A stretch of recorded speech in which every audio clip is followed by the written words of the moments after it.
I got a comment on a recent video that's left me thinking quite a bit. And it's not for any bad reason, it's just that I think that comment perfectly encapsulates why this game is so hard to learn.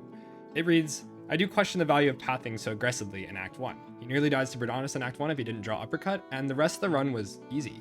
I watched Northern Lion make a billion misplays, rest a ton, and still make it to Act 3 bosses. It just doesn't seem worth the risk.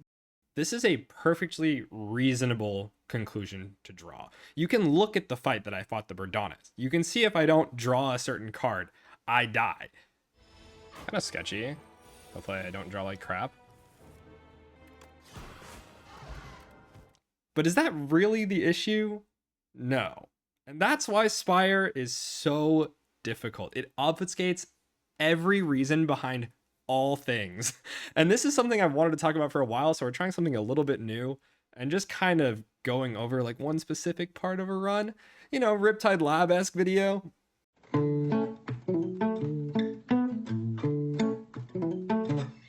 So let's just start with what it's saying actually happened in the run, which is that I almost died. This is true, okay? You can look at the point of failure in this run and say that there is a hand-selected pile of cards you can draw on this turn, and you will die. So to remedy this problem, the solution here, according to this comment, is to not be in the node in the first place. Don't pass so aggressively, just take less elites. I see other people not do this, and it works out totally okay.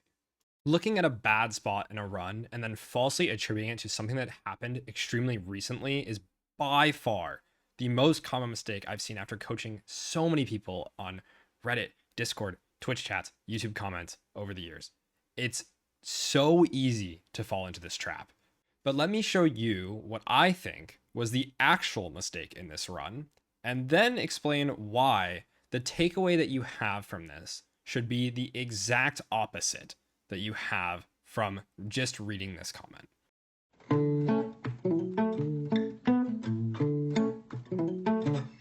If you look way back to the Frog Parasite fight, you can watch me play a really stupid line. And if you're not really looking at this, it's easy to just miss entirely and think that what I did made sense.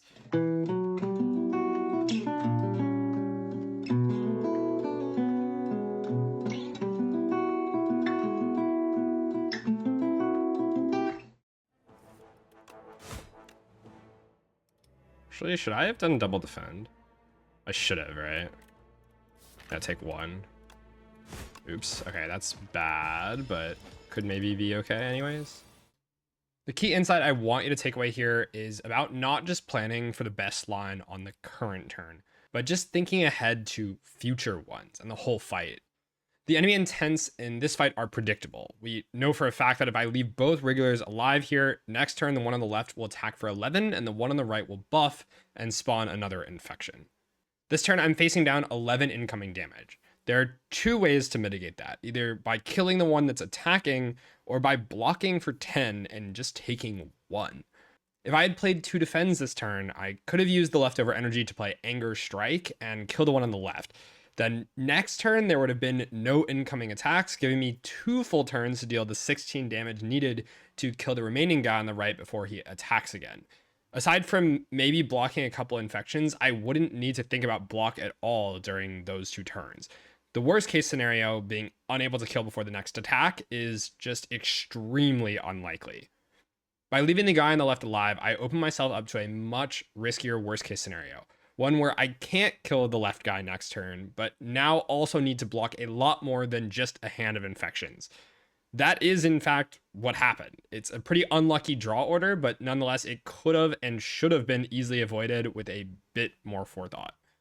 You can very easily see that it is nigh impossible to either 1, not draw a kill, or not draw a hand that can block a draw of all infections.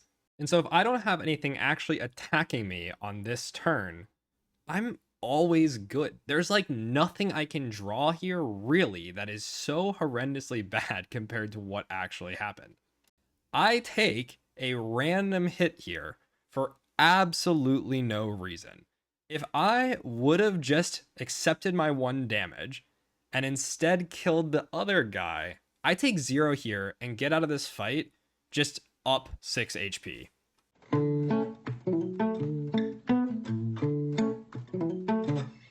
If you go to the Berdonis fight and you add 6 HP to the hand that I could have died in, you'll notice I actually can't anymore, right? I'm just out of lethal range. I can brick all my defense. I cannot draw uppercut. It does not matter what I draw here.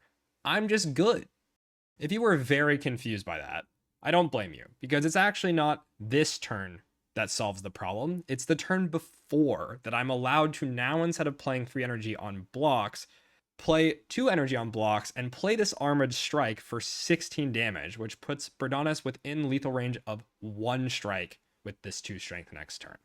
That is way more impossible to brick than whatever happened in this spot here. You may still be thinking this looks pretty close, and the margin of error is maybe not that big. But when we played this run again in the podcast version of this and had a slightly different draw order, this fight against the Frog Parasite was like plus 40 HP with 1 card difference in the deck, and it really wasn't that. It was just a draw order thing. For better or worse, this is a card game, and you're just gonna have variance. In Spire 1, we had a tool called Run Resumer, which would let you basically go back and play your run from different points, kind of like a save state. But we've also done things where we play the same fight with different draw orders over and over and over again. And you can do this in Spire 2, and it's very helpful for seeing kind of the expected outcome of a fight and like the average of what your deck is supposed to do here. Because you can walk into a fight with a really bad deck and take 0, but you could also walk into that fight and die. Or you can walk into a fight with a good deck and take a lot, but you could also take 0. And it's just, how often does that actually happen? I think good players have a better sense of understanding when they're low rolling, and it's hard as a less experienced player to actually get a feel for when you're low rolling versus when is your deck just bad. In a game like poker, you can just go and look up your odds of winning off a flop with pocket aces. It's not hard to do that. But Spire, you can't really just plug things into a calculator. It takes a lot of hours to get a good vibe for how much damage you're supposed to take in a fight. So I'm going to address later what exactly you should be doing to learn and improve at the game. Let's go ahead and jump to the next part of this comment, which just talks about how the rest of the run was really easy.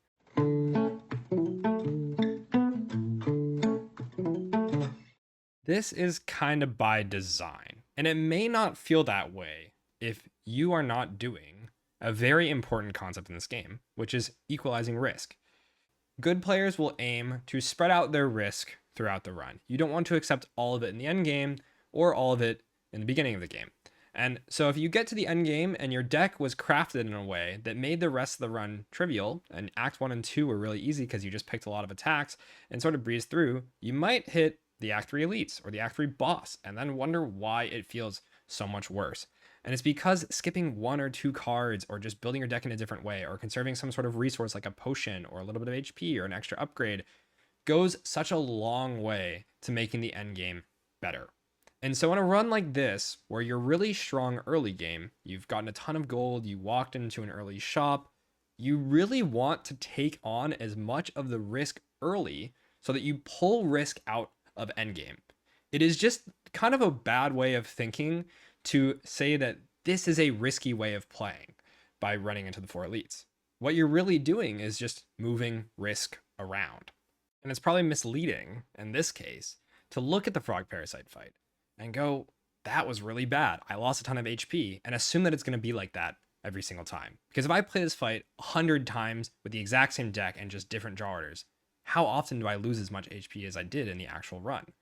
I need to know what that is, and I care way more about how likely it is rather than the actual outcome of what happened. Because I might die in that fight in some fraction of a universe with the worst possible draw order. Of course I die.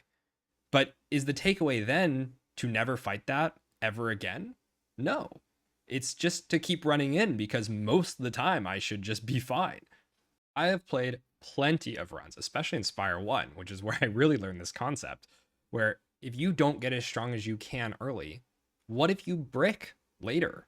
What if you see nothing for the rest of the run? What if all your relics don't do anything? What if your cards all suck? You kind of just have to get ahead of the problem before it even starts, and that's how you start winning way more. If you tackle the problem as soon as you're able to, then you have more time to solve it. So accepting one less elite here means maybe one less relic, but that one less relic can convert into being able to take less elites in Act 2, which could mean maybe 2 or 3 less relics, which means less money at a shop, and then suddenly I don't buy another relic, or I don't buy a card or a remove that would have saved me hundreds of HP over the run or something. It can just have an insane snowballing effect that's almost invisible to the player because you really have no idea what you're missing out on. You're not playing two different realities of the same run and seeing them side by side. There's also one other thing in this game that's really hard to get around, which is survivorship bias. A really skilled player will be able to take a run that low rolled early and make it to the end game to maybe see the good stuff and win. And a worse pilot might get this low roll run early and then just die before it ever gets to the point where the run can look easy. And so you can also have this opposite problem where you maybe have to high roll early game to get to end game, and then your end game's easy because you high rolled. And all the runs that low roll, you never actually get to the end to see. So in the same way that this risk shifts around in a run, you can also have your high roll and low roll opportunities shift around in the run. The problem is that the ones that come earlier and you low roll mean that you just never get to see the end game. And that can lead to a whole lot of confusion and misleading signals on how to play out runs.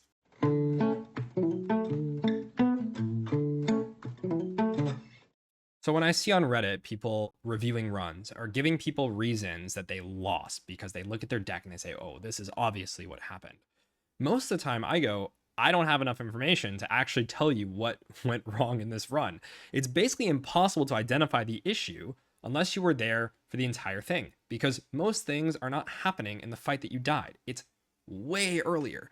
And if you ask any good player, ask Zeknar, the best player in the world, what the main issue with everyone's gameplay is, it's Act 1. It was mine for years. It probably still is. Because of the nature of the game, that's the most important thing. So when you're trying to identify what's going wrong in your runs, your first thought might be to look at your replays and then look at Act 1. And again, that's entirely reasonable. But I think this leads to a problem where you don't know what you don't know. You cannot look at your micro and immediately go, oh, that's a mistake. Unless the mistake is super, super obvious, like you missed lethal or something. And so the best way to really improve is not actually watching your own videos at all. You cannot review your own runs. It's just not really possible until you are already at a point where you are very, very good at the game. And then it becomes easier because most of these concepts are very second nature to you and you can just try a different approach. You may have accepted a little bit too much risk in one place and not enough in another, and you're just slightly recalibrating. But as you're newer to the game, and by newer I mean like pre 5,000 hours, it's basically impossible. What you need to do is watch runs with intentionality. You need to pause and think through basically everything before you just watch it happen. If you just watch someone in real time, your brain just automatically assumes that you can make the same decisions because they make sense, right? You see it and you go, oh, that makes perfect sense. But when I was learning the game from the very beginning, I was pausing at every single turn, at every single floor before any decision was made.